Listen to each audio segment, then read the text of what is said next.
மணிக்கு எக்ஸாம் படிச்சுட்டு இருக்கேன்னா கூட்டு வந்தா படிப்பு கேட்டு போவோன்னு கூட்டு வரல. சத்யா மேடம் தான் கால் பண்றாங்க. ஹலோ மேடம், சத்யா மேடம் தான் பேசுறதா? நான் சத்யா தான் சார் பேசுறேன். சார் ஸ்பீக்கர்ல போங்க சார். ஹலோ ஹலோ சொல்லுங்க மேடம். சார், நான் ஹைதராபாத்ல தான் இருக்கேன். சங்கீதாவையும் சதீஷையும் பார்த்துட்டேன் சார். என்னது, சதீஷ் அப்ப உயிரோட தான் இருக்கானா? ஆமா சார். சார், நான் சொல்ல போறது அதிர்ச்சியான சம்பவம். சந்தோஷமான விஷயமும் இருக்கு. பிரகாஷ் கிட்ட நான் கொஞ்சம் பேசலாமா? பிரகாஷ் பக்கத்துல தான் இருக்காரு. போன் ஸ்பீக்கர்ல தான் போட்டிருக்கேன். இதோ கொடுக்குறேன் மேடம். சத்யா, உனக்கு ஒன்றும் பிரச்சனை இல்லையே? பிரகாஷ், சத்யா என்னாச்சு? சத்யா உனக்கு ஒன்றும் ஆகலையே? பிரகாஷ் இங்க. சத்யா ப்ளீஸ் அழாத, விஷயத்த சொல்லு. நீ சாதாரண பொண்ணுல, மனசு தளர விட்டுறாத. உனக்கு என்ன பிரச்சனை? நீ அழறத என்னால தாங்க முடியல. ப்ளீஸ், என்ன நிலைமையில இருக்க? எனக்கு ஒண்ணும் இல்லைங்க. உனக்கு ஒன்றும் பிரச்சனை இல்லையே? சேஃபா தானே இருக்க? இது வரைக்கும் நான் ஆபத்துல தான் இருந்திருக்கேன்னு தெரியாம இருந்திருக்கேங்க. இப்பதான் சேஃபான இடத்தை தேடி ஓடிட்டு இருக்கேன். ஓடுறியா? என்னாச்சு? பிரகாஷ், அந்த அரவிந்த் நல்லவன் இல்ல. என்ன சொல்ற? அரவிந்த் காயத்ரியோட ஆளு. என் கூடவே இருந்துகிட்டு எல்லா தகவலையும் காயத்ரிக்கு பாஸ் பண்ணிக்கிட்டே இருந்திருக்கான். அவன் என்னோட கிளாஸ்மேட், என்னோட ஃப்ரெண்டு, எல்லா விஷயமும் தெரிஞ்சவன். எனக்கு உதவியா இருப்பான்னு தான் என் கூட கூட்டிட்டு வந்தேன். இப்படி வேவு பார்க்க வந்திருப்பான்னு தெரியாம போயிடுச்சு. பார்க்க நல்லவ மாதிரி இருந்தானேமா? குமார் மாமா? ஆமாமா, பிரகாஷ் மேல தப்பு இல்லைன்னு தெரிஞ்சு இப்ப நான் அவனை பார்க்க வந்திருக்கேம்மா. சொல்லுமா, உனக்கு ஏதாவது பிரச்சனையா? இப்போ ஒரு பிரச்சனையும் இல்லை மாமா. அவன் கிட்ட இருந்து நான் தப்பிச்சிட்டேன். அந்த ராஸ்கல் என் கூடவே இருந்து சங்கீதாவை என் கண்ணில் பட விடாம தப்பிக்க வைக்கிறதுக்கும் அவங்களையும் என்ன பார்க்க விடாம தடுக்கிறதுக்கும் முயற்சி பண்ணிட்டே இருந்திருக்கான். அட பாவி! எனக்கு தெரியாம என் சிம் கார்டை எடுத்து அவன் போன்ல எக்ஸ்சேஞ்ச் பண்ணி எனக்கு வர கால் எல்லாம் அவன் வேவ் பார்த்திருக்கான். இன்னும் என்னெல்லாம் பண்ணிருக்கான்னு எனக்கு தெரியல மாமா. இப்போ அவன் எங்க இருக்கா சத்யா? அவனை ரூம்குள்ள தள்ளி அடைச்சிட்டு வந்துட்டேன். ஒரு டெபுட்டி கலெக்டரா இருந்துட்டு இந்த வேலையை பார்த்திருக்கானே அவன்? ஆமா மாமா. யாரதான் நம்புறதுன்னு ஒண்ணுமே புரியலையே சார். நீ சேஃபா இருக்கல? உனக்கு ஒன்றும் பிரச்சனை இல்லையே? அவனை துரத்திட்டு வரானா? ஓடிட்டு இருக்கேன்னு சொன்ன? இல்லங்க, ஒரு பிரச்சனையும் இல்ல. முக்கியமான விஷயம் என்னன்னா, நான் உங்க ரெண்டு பேரையும் பார்த்துட்டேன். எங்க மேடம் பாத்தீங்க? எங்க பார்த்தா? எப்படி பார்த்தா? அது ஒரு பெரிய கதை மாமா. இங்க இருக்கிற ஒரு டிவி சேனல்ல கோயில்ல நடந்த கல்யாணம் எல்லாத்தையும் காட்டிட்டே இருந்தாங்க. அதுல அவங்க ரெண்டு பேருமே கல்யாணமாகி நிக்கிறத பார்த்தேன். அதை வச்சு நைட்டு பூரா நாங்க தேடி அலைஞ்சோம். எங்கேயும் கிடைக்கல. என் கண் எதிரில் சிக்க வேண்டியவங்க மிஸ் ஆயிட்டாங்க. அவங்க கிடைக்கலைன்னு நான் தவிச்சிட்டு இருக்கும் போதுதான் இவன் இந்த மாதிரி வேவ் பாக்குற வேலைலாம் எனக்கு தெரிய வந்தது. அப்ப அவங்க ரெண்டு பேரும் கல்யாணம் பண்ணிட்டு ஹைதராபாத்ல தான் இருக்காங்க. நீங்க தேடி போனது நிஜமாயிடுச்சு. ஆமா சார், அவங்க இதே ஊர்ல தான் இருக்காங்க. எங்க இருக்காங்கன்னு தான் தெரியல. நான் எப்படியாவது அவங்களை கண்டுபிடிச்சு கூட்டிட்டு வந்துருவேன். என்ன நம்புங்க சார். சத்யா, அவங்களை கண்டுபிடிக்கிறது இருக்கட்டும். அங்க உன் உயிருக்கு ஏதாவது ஆபத்து வந்துட போது. அவன் இந்த அளவுக்கு செய்யறானா எந்த அளவுக்கு வேணாலும் போவான். நீ ஜாக்கிரதையா இருக்கணும். எதுவா இருந்தாலும் பாத்துக்கலாம். நீ முதல்ல கிளம்பி சென்னைக்கு வா. இல்லங்க, நீங்க பயப்படாதீங்க. எனக்கு நம்பிக்கை இருக்கு. ஒரு பதட்டத்துல உங்க குரல் கேட்டதும் நான் அழுதுட்டேனே தவிர எனக்கு நம்பிக்கை கொஞ்சம் கூட குறையலங்க. நீ தனியால அலையறியம்மா. உனக்கு ஏதாவது ஹெல்ப் வேணுமா? நான் வேணா அங்க கிளம்பி வரட்டுமா? வேண்டாம் மாமா, நான் பாத்துக்கிறேன். நீங்க எதுக்கும் கவலைப்படாதீங்க. நாளைக்கு நான் எப்படியாவது அவங்களை காப்பாத்தி கூட்டிட்டு வந்துடுறேன். எனக்கு அந்த நம்பிக்கை இருக்கு மாமா. நாளைக்கு 10 மணிக்குள்ள அவங்களை கூட்டிட்டு வந்து நான் சேர்த்துருவேன். சார், எஸ்ஐ சார், அது வரைக்கும் நீங்க கொடுத்த வாக்கு காப்பாத்துங்க சார். கவலையப்படாதீங்க மேடம், எனக்கு புரியுது. நான் கொடுத்த வாக்க கட்டாயமா காப்பாத்துவேன். 10 மணி ஆகிறதுக்கு முன்னாடி நான் பிரகாஷ் மேல எஃப்ஐஆர் போடவே மாட்டேன். Thanks sir. ஐயோ சத்யா, இதுவும் முக்கியம். நீ முதல்ல சேஃப்டியான இடத்துக்கு போ. அங்க லோக்கல் போலீஸ் ஸ்டேஷன் போ. அங்க அரவிந்த் எப்படிப்பட்ட ஆள்னு சொல்லி உன் சேஃப்டியை தேடிக்க. மேடம், பிரகாஷ் சொல்றதுதான் சரி. நீங்க உடனே கமிஷனர் ஆபீஸ்க்கு போங்க. இல்லனா பக்கத்துல இருக்க போலீஸ் ஸ்டேஷனுக்கு போங்க. அங்க போய் நடந்த விஷயத்த சொல்லுங்க. அவங்க கிட்ட இருந்து எனக்கு ஃபோன் பண்ணி கொடுங்க. நான் இங்க இருந்து பேசிக்கிறேன்.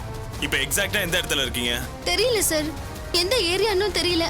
இங்க எந்த லேண்ட்மார்க்கும் தெரியல. சரிங்க சார், நான் பக்கத்துல ஏதாவது போலீஸ் ஸ்டேஷன் இருந்தா போய் பாக்குறேன். நீ தைரியமா இரு சத்யா. உன் கூட நான் இல்லையே நினைக்காத. இல்ல பிரகாஷ், என் கூட நீங்க எப்பவுமே இருக்கீங்க.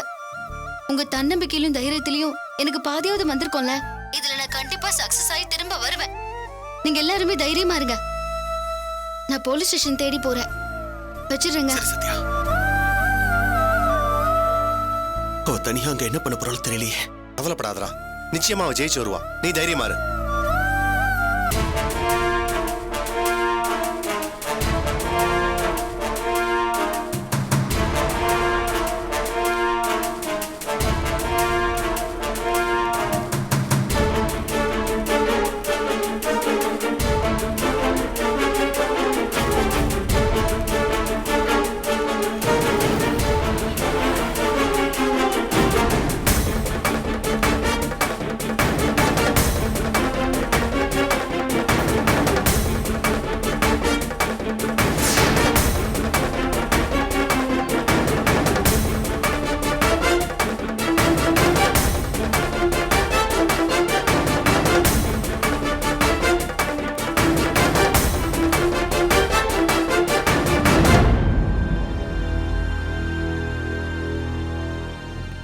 Excuse me, S.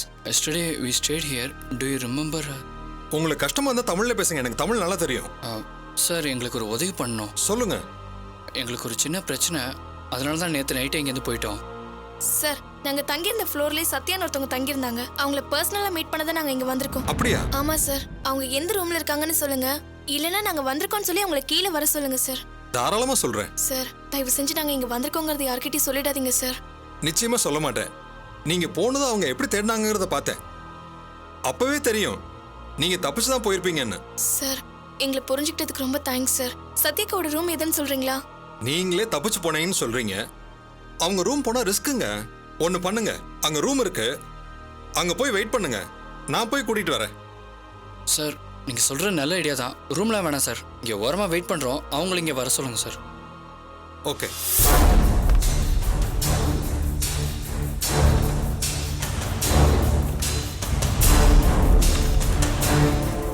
இன்டர்காம் ஒர்க்கால, நான் நேர்ல போய் கூட்டிட்டு வரேன்.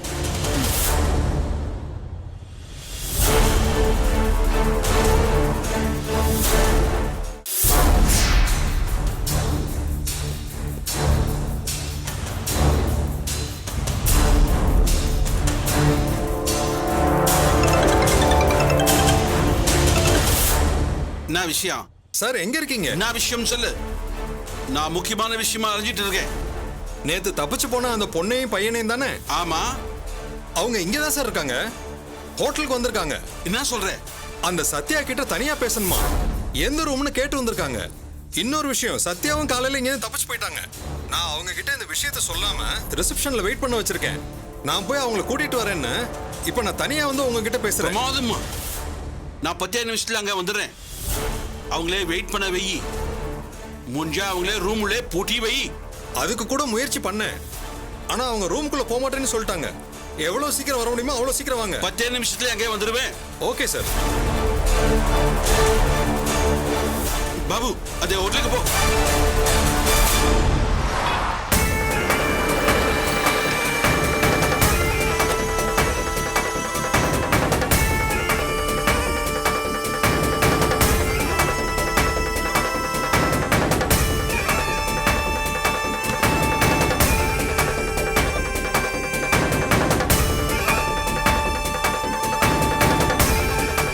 May I come in, sir? Yes, come in. Sorry for the disturbance. உயிர் போற அவசரம், அதனால தான் ஓடி வந்தேன். Relax, Mr. Arvind. எதுக்கு இப்படி பதட்டப்படுறீங்க? உட்காருங்க. உட்கார நேரம் இல்லை சார். நேத்து என் கூட வந்தாங்களே, அந்த பொண்ணை உடனே கண்டுபிடிச்சாகணும் சார். இல்லைன்னா இந்த சிட்டிக்கே பெரிய ஆபத்து வந்துடும். என்ன சொல்றீங்க? Are you all right? ஐயோ சார், புரிஞ்சுக்கோங்க. I'm all right. நான் சுயநினைவோடு தான் பேசுறேன். நடந்ததை சொல்றேனே. உட்கார்ந்து பொறுமையா சொல்லுங்க. Okay sir. உங்க கூட வந்த சத்யாவை பத்தியா பேசுறீங்க? ஆமா சார், நான் நேற்று ரெஸ்டாரண்ட்ல இருந்து ஃபோன் பேசிட்டு இருந்தேன். அப்ப நான் தமிழ்ல பேசிட்டு இருந்ததை கேட்டு தான் அந்த பொண்ணு என் பக்கத்துல வந்து பேச்சு கொடுத்தா. அவங்க உங்களுக்கு ரொம்ப நாள் பழக்கம் இல்லையா? இல்ல சார், நான் அவங்கள இன்ட்ரோடியூஸ் பண்ணி வச்சப்ப கூட ஃப்ரெண்டுன்னு மட்டும்தான் அறிமுகப்படுத்தினேன். சரி, சொல்லுங்க. ஒரு பொண்ணையும் பையனையும் தேடி வந்ததா சொல்லி உங்ககிட்ட சொன்ன கதையை என்கிட்டயும் சொன்னாங்க. பாவம், புருஷனுக்காக தனியா கஷ்டப்படுறாங்க, ஹெல்ப் பண்ணா தப்பு இல்லைன்னு சொல்லி அவங்கள இங்க கூட்டு வந்தேன். தங்கறதுக்கு இடம் இல்லைன்னு சொன்னாங்க. நான் தங்கியிருந்த ஹோட்டல்லையே அவங்களுக்கும் ரூம் எடுத்து கொடுத்தேன். அது வரைக்கும் ஒன்றும் பிரச்சனை இல்லை சார்.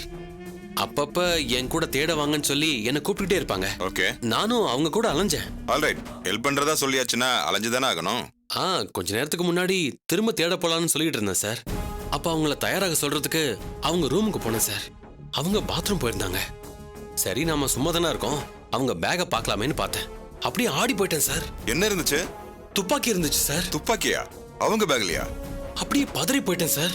சரி, வேற என்னதான் வச்சிருக்காங்கன்னு பார்த்தா வெடிகுண்டு தயாரிக்கிறது எப்படின்னு ஒரு புக்கு. அது தவிர ஸ்னைப்பர் துப்பாக்கிய எப்படி பயன்படுத்துறதுன்னு ஆயுதம் சம்பந்தப்பட்ட புத்தகமும் இருக்கு சார். நிஜமா தான் சொல்றீங்களா? ஆமா சார். எல்லாத்தையும் நான் பாக்குறதுக்குள்ள பாத்ரூம்ல இருந்து வந்தாங்க. என்ன கடுமையா தாக்க ஆரம்பிச்சிட்டாங்க. என்ன சார் சொல்றீங்க? என் தலையிலேயே அடிச்சிட்டாங்க. Oh my god. Narayanan sir, this is something serious. இவர் சொல்றதெல்லாம் நோட் பண்ணுங்க. Okay sir. சொல்லுங்க சார். நான் சமாதானமா தான் பேச முயற்சி பண்ணேன், ஆனா அவங்க தொடர்ந்து தாக்க ஆரம்பிச்சிட்டாங்க. அப்ப அவங்க பேச்சுல சொன்னப்பதான் அவங்க டெரரிஸ்ட்ங்கிறது தெரிஞ்சது. தீவிரவாதிங்களா? ஹைதராபாத்லயா? இன்டெலிஜென்ஸ்ல சொன்னது உண்மைதானா? ஆமா சார். அந்த பொண்ணு மட்டும் இல்ல, அது தேடுறதா சொல்லுச்சே, அந்த பையனும் பொண்ணும் கூட அதே ஏக்கத்தை சேர்ந்தவங்க தானா? நம்ப முடியலையே, ஒரே இயக்கமா? அப்புறம் எதுக்கு அவங்க இங்க வந்தாங்க? என்ன எதுக்கு பார்க்கணும்? ஒரே கன்ஃபியூஷனா இருக்க. சார் அவங்க தெளிவா இருக்காங்க சார். உங்க கவனத்தை திசை திருப்புறது தான் அவங்க மெயின் நோக்கம். அதே மாதிரி நீங்க என்னென்ன பாதுகாப்பு ஏற்பாடுகள் பண்றீங்கன்னு கண்டுபிடிக்கிறதும் அவங்க நோக்கம். அடடா, எனக்கு இப்பதான் ஞாபகம் வருது. அவங்க முன்னாடி தான் நான் சென்ட்ரல் மினிஸ்டருக்கு பாதுகாப்புக்கு போறதுனால பிஸியா இருப்பேன்னு சொன்னேன். இதுதான் சார். இந்த டீடைல்ஸ் தான் அவங்களுக்கு தேவைப்படுது. ஆளை தேடுறேன்னு ஒரு பொண்ணு சொன்னா நீங்க இறக்கப்பட்டு உள்ள விட்டுருவீங்கல்ல? இங்க தெரிகிறவங்களோட சீக்ரெட் சர்வீஸ் ஆளுங்களோட முகத்தை தெரிஞ்சுக்கலாம், பாதுகாப்பு ஏற்பாடை பத்தியும் தெரிஞ்சுக்கலாம். மொத்தத்துல அவங்க திட்டத்தை ஈஸியா நிறைவேற்றலாம். அதுக்காக தான் இங்க வந்திருக்காங்க. இப்ப அந்த பொண்ணு எங்க? என்ன அடிச்சு போட்டு ஓடிட்டான்னு சொன்னல சார். என்னது, ஓடி போயிட்டாளா? ஆமா சார். அதுக்காக தான் லோக்கல் போலீஸ் ஸ்டேஷன் போகாம நேரா உங்களை பார்க்க வந்தேன். என் தலையில அடிச்சா நான் மயக்கம் போட்டு விழுந்துட்டேன். என் மொபைல கூட எடுத்துட்டு போயிட்டா சார். சம்பவம் எங்க நடந்தது? City hill hotel room number 302 sir. அந்த பொண்ணு அந்த ஏக்கத்தை சேர்ந்தவ சார். ரொம்ப ஆபத்தானவ சார். கையில துப்பாக்கி வேற இருக்கு. ஆனா வெடிகுண்டு இருக்கான்னு தெரியல சார். உடனே அவளை கண்டுபிடிச்சு ஆகணும் சார். இல்லனா சிட்டிக்கே பெரிய ஆபத்து சார். விட மாட்டேன். எவ்வளவு தில்லுமுள்ளு இருக்கணும்? ஏன் முன்னாடியே வந்து என்னைய நேருக்கு நேர் சந்திச்சிருக்கா. கிட்டத்தட்ட எனக்கு சவால் விட்டுருக்கா. ஆமா சார், வேற வழியே இல்ல. ஏதாவது அசம்பாவிதம் நடக்கிறதுக்கு முன்னாடி உடனே நீங்க அவங்களை பிடிச்சாகணும் சார். சுட்டாவது பிடிக்கணும். நாம அந்த ஹோட்டலுக்கு போறோம். உடனடியாக ஒரு டீம் அரேஞ்ச் பண்ணுங்க. அங்க போய் செக் பண்ணி ஆகணும். ஏதாவது எவிடன்ஸ் கிடைக்குதான்னு பாப்போம். Okay sir. சார் அங்க எதுக்கு சார்? முதல்ல அந்த பொண்ணை தேட ஆரம்பிப்போம். அது ஒரு பக்கம் நடந்துகிட்டு தான் இருக்கும். ரூம்ல தேடினாதான் ஏதாவது எவிடன்ஸ் இருக்கான்னு பார்க்க முடியும். ஒரு ஐடியா கிடைக்கும். அந்த பொண்ணு அப்புறம் அவ யாரையோ தேடினான்னு சொன்னீங்களே, அந்த போட்டோ ஏதாவது இருக்கா? சார் அதான் நேத்தே கொடுத்தாங்களே சார். ஆமால, அவங்க போட்டோ வேலை ஸ்டேஷனுக்கு அனுப்பணுமே.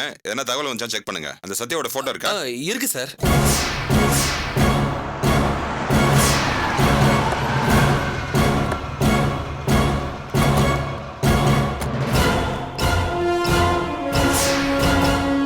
இங்க அவங்க சார் இங்கதான் சார் இருந்தாங்க. ஜிஎம் கூப்பிட்டாருன்னு மேல போனேன். வந்து பார்த்தா ஆளை காணோம். நான் எல்லா இடத்துலயும் தேடி பார்த்துட்டேன் சார். தப்பிச்சு போயிட்டாங்க போல. நாங்க தப்பிச்சு போயிட்டாங்களா? கைக்குள் லட்டு மாதிரி கட்சிகளே விட்டீங்களே, இன்னாயா கொஞ்சம் தூரம் தான் போயிருப்பாங்க. போய் பிடிச்சிடலாம் வா. வாங்க.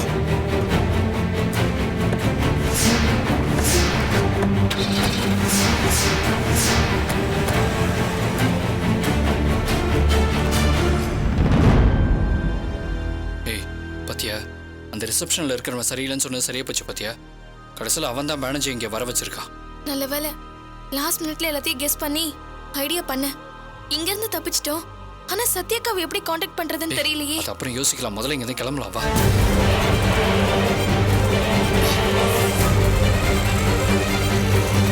சீக்கிரம் வா.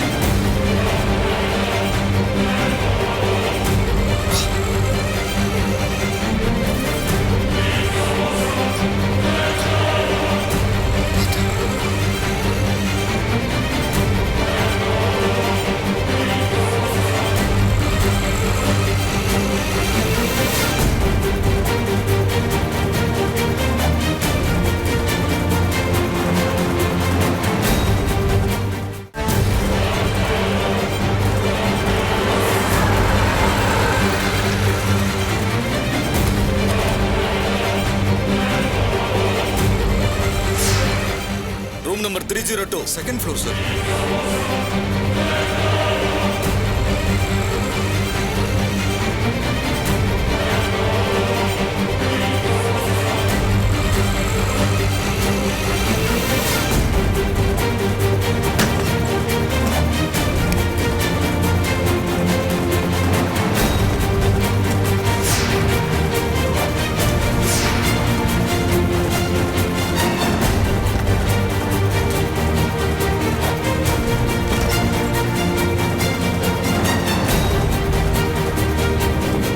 சார் அவளோட பேக் சார்.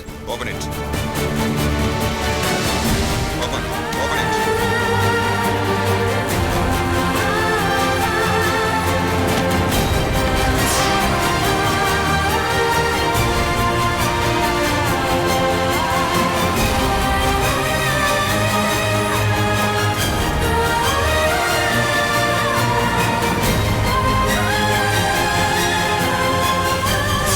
சார்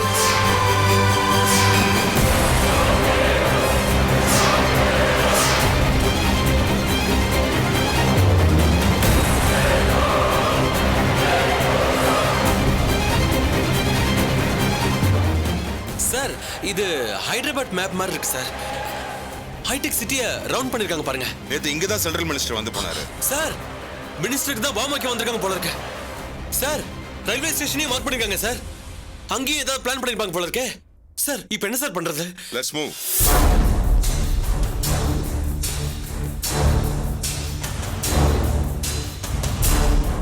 கன் கிடைச்சதா? இல்ல சார், கன்னு கிடைக்கலையா?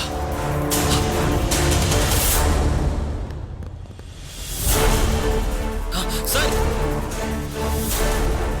சார் சார் அவ கையில கன்னு இருக்கிறது இதை விட ஆபத்து சார். எப்ப வேணாலும் யார வேணாலும் சுடலாம். அவளால இனிமே ஒரு உயிர் கூட ஆபத்து வரக்கூடாது. இதை பத்தி நான் கமிஷனர் கிட்டையும் கலெக்டர் கிட்டையும் பேசி உடனே ஷூட் அண்ட் சைட் ஆர்டர் வாங்குறேன்.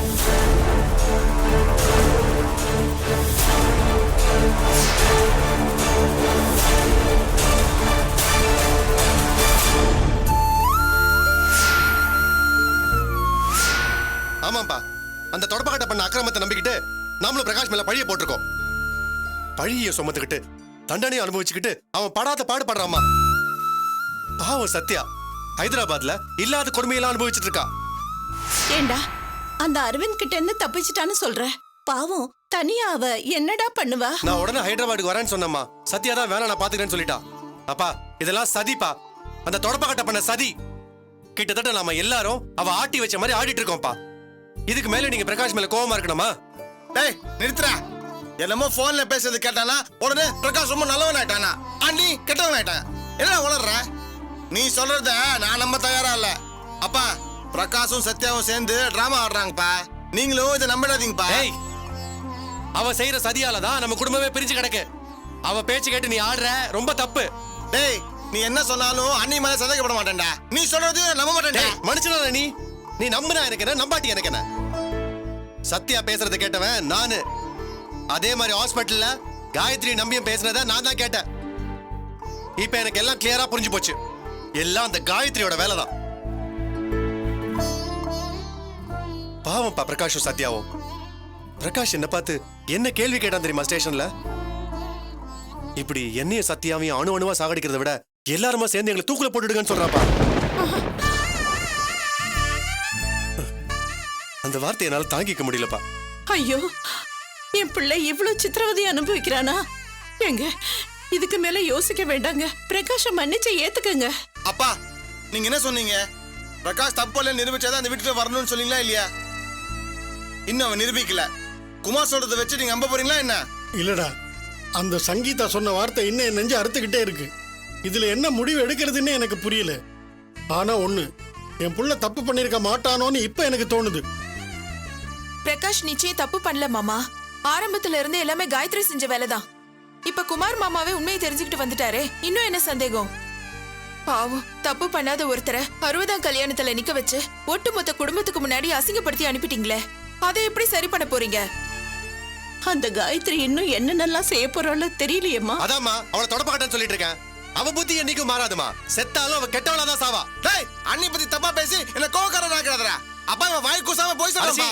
நான் ஏன்டா போய் சொல்லலாம்? அந்த சங்கீதாக்கும் சதீஷ்க்கும் கல்யாணம் ஆயிடுச்சான். சத்யா பேசினதை எஸ்ஐ போன்ல ஸ்பீக்கர்ல போட்டு எல்லாரும் கேட்டாச்சு. உனக்கு சந்தேகம் தான் ஸ்டேஷன்ல போய் கேட்டுக்கோப்பா.